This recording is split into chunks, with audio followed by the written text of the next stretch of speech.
the newscast of the African diaspora. I'm your anchor, Ochanda, daily bringing you the top stories from Africa and the Caribbean. Let's look at today's top stories from Friday, April 7th, 2023. Let's go to Khartoum, Sudan, where hundreds protest against the delay of a civilian government deal. Hundreds of protesters took to the streets of Sudan's capital on Thursday in Khartoum as talks with the country's military leaders bring a roadblock to a civilian-led government. Security forces met demonstrators in Khartoum with tear gas and stun grenades. No injuries were immediately reported.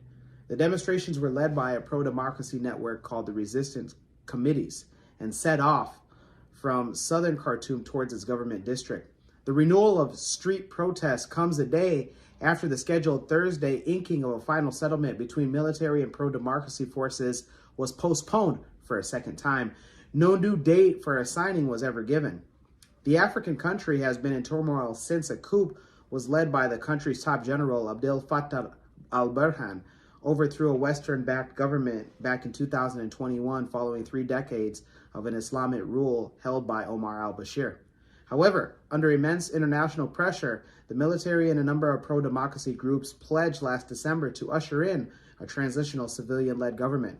According to the Forces for Declaration of Freedom and Change, the largest civilian signatory in December's pledge, the Sudanese army and the powerful paramilitary called Rapid Support Force are at odds over the issue of military reform. Those in Sudan, let us know on what's going on the ground and let us know if you think that eventually a deal is going to come within this year. Let's go to South Africa.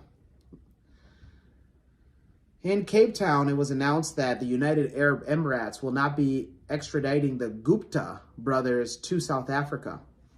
The brothers were to face charges of money laundering and fraud and were implicated in the state capture report, which revealed deep levels of corruption in the government of then-President Jacob Zuma. The brothers, Atul and Rajesh, are close friends of the former president Jacob Zuma and have been accused of irregular awarding of tenders, influencing various political opponents, and the capture of South African Revenue Service. The Gupta brothers left South Africa after Jacob Zuma was ousted back in 2018 and had been living in Dubai prior to their arrest. Interpol issued a red notice for their arrest back in July of 2021, and the organization said the Gupta brothers were being sought for fraud and money laundering in connection with a $1.6 million contract paid to them. The red notice has also expired. Those in South Africa, let us know. Do you feel that justice has been served? Let's take it to East Africa. The Ethiopian security detained more than 94 nationals. Security and Intelligence Joint Task Force announced that it has detained 94 nationals and their local associates for allegedly engaging in illegal exploitation of gold and other minerals in the resource-rich Gambela region. The unnamed foreign nationals are suspected of entering Ethiopia illegally and engaging in illegal activities of mining together with local associates who are also unnamed. According to the task force, it said that 45 foreign nationals entered in Ethiopia without valid travel documents, entry visas, and residence permits were detained along with 3 Ethiopian nationals for allegedly engaging in illegal exploration of gold and various minerals in the Gambela region. The task force also says it was basing its surveillance on tips received from local communities, and it was able to discover that the suspects were not only engaged in the illegal extraction of minerals, but also to smuggle them out of the country, denying the country the benefits of its mineral resources in the regional states.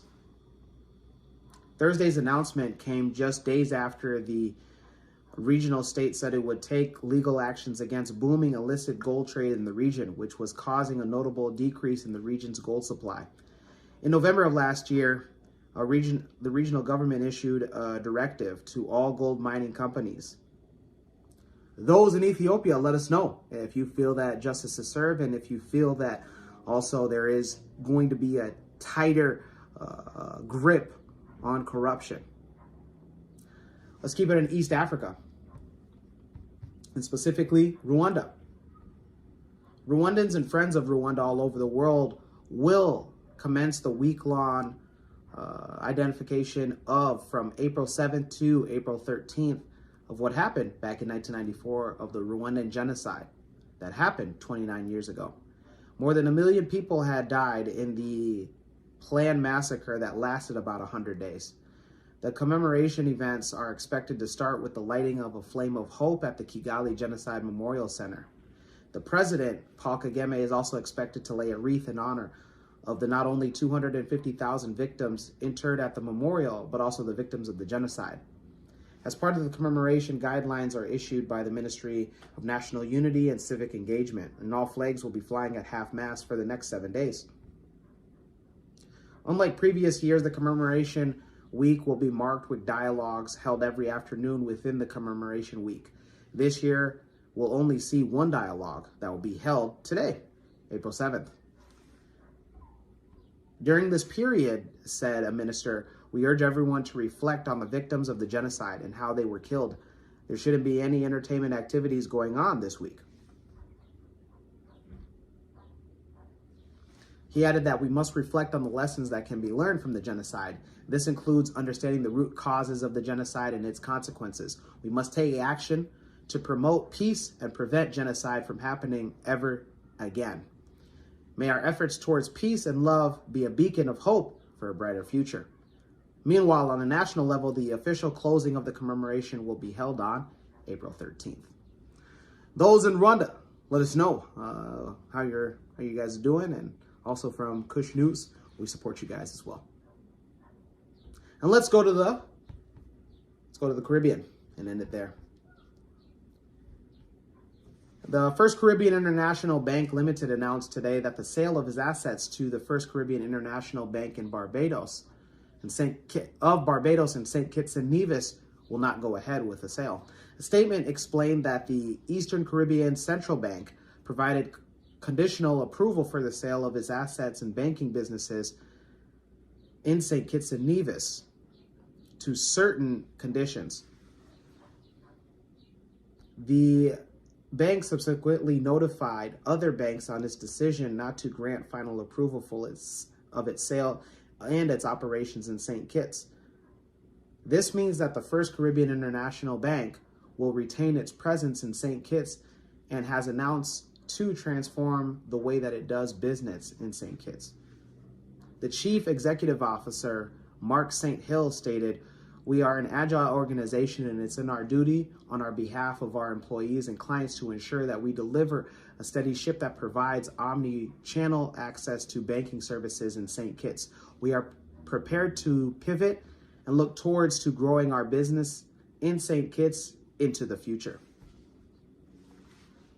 It's noted that the bank plans to eventually transform its branch and network in Basseterre to able to provide access to both in-person and digital banking services all over St. Kitts, with the installation of smart ABMs and other self-serve products that will allow customers to choose when and how and where they bank with. Those in St. Kitts and Nevis, let us know your thoughts on the bank continuing to remain. We end today's newscast with the African proverb of the day. And it comes to us from no particular African nation or tribe. And it says, if you close your eyes to facts, you will learn through accidents. Once again, if you close your eyes to facts, you will learn through accidents. Wow. Let us know your interpretation of today's African proverb of the day, as well as any top stories from today.